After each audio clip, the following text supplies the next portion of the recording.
എടാ ഉണ്ണി 2 മണിയായി. ബേസിനിട്ട് ഒരു രക്ഷയില്ല. രാവിലെ ഒരു പാരസെറ്റമോളും കഴിച്ചിറങ്ങിയതാണ്. നിങ്ങളതും കഴിച്ചില്ല, ഞാൻ അതും കഴിച്ചില്ല. എടാ ഈ ജലദോഷത്തിനുള്ള ഗുളിക അല്ലാണ്ട് വിശപ്പിനുള്ളതല്ല. അല്ല മച്ചേട്ടാ, നിങ്ങൾ ഇന്നലെ വിളിച്ചിട്ടില്ലല്ലോ. ഇന്നലെ എവിടെ പോയിനി? എടാ അപ്പം നിങ്ങളൊന്നും അറിഞ്ഞിട്ടില്ലേ? ഇല്ല. എന്നാ എടാ ഞാൻ പറഞ്ഞില്ലേ, വീട്ടിലെ പൂച്ചനെ കൊണ്ട് ഭയങ്കര ശല്യമാണ്. അതിനെ കളയാൻ വേണ്ടിയിട്ട് ഇന്നലെ രാത്രി ഞാൻ കൈക്കൂലി തൊട്ട് പോയതാ. പിന്നെ നമുക്ക് തിരിച്ചു വരാൻ വഴി തരുന്നുണ്ടാ. ഹലോ മേശേട്ടാ, ഇതൊക്കെ നമ്മളെ വിളിച്ചാൽ പോരോ? എന്ത് ഭയങ്കര വിളിക്കണ്ടേ ഈ മൊബൈൽ സ്വിച്ച് ഓഫ് ആയിട്ട്? പിന്നെ ഇങ്ങനെ നിങ്ങൾ തിരിച്ചു വന്നേ? പൂച്ചക്ക് വഴിയായിരുന്നുകൊണ്ട് രക്ഷപ്പെട്ടു.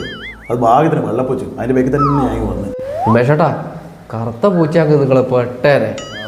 എടാ ആഗസ്റ്റ് 15 നിന്റെ ബാൾ പേപ്പർ നീ ഒന്ന് മാറ്റാത്തേ? അത് വാൾപേപ്പർ അല്ലോ, ഫോണിൽ ലൈന് വന്നേ. ഫോണിന് വരെ ലൈനായി. അല്ല നിനക്കൊന്നും ആയില്ല? എന്തോ മേശേട്ടാ ചുമക്കുന്നത്? അതൊന്നും പറയണ്ട. ഇന്നലെ പൂച്ചനെ കൊണ്ടാക്കാൻ പോയില്ലേ, മഴഞ്ഞിട്ട് മരണ കൊരയിപ്പോ. നാളെ തൊട്ട് വീട്ടിലൊന്ന് നിൽക്കും ഒന്ന്. എന്തിനാടാ? അല്ല, വീട്ടിലൊരു പട്ടീനാണെന്ന് പറഞ്ഞില്ലേ, ഇനിയിപ്പോൾ അതിൻ്റെ ആവശ്യമില്ലല്ലോ. അനുവേ ചെക്കൻ്റെ കോമഡി ചിരിച്ചു കൊടുക്കണമെന്ന്. എന്താടാ? എന്തൊരു ചളിയാവും മേശേട്ടാ ഇത്. ഞാൻ പോയി ചോറ് വെച്ചോട്ടെ.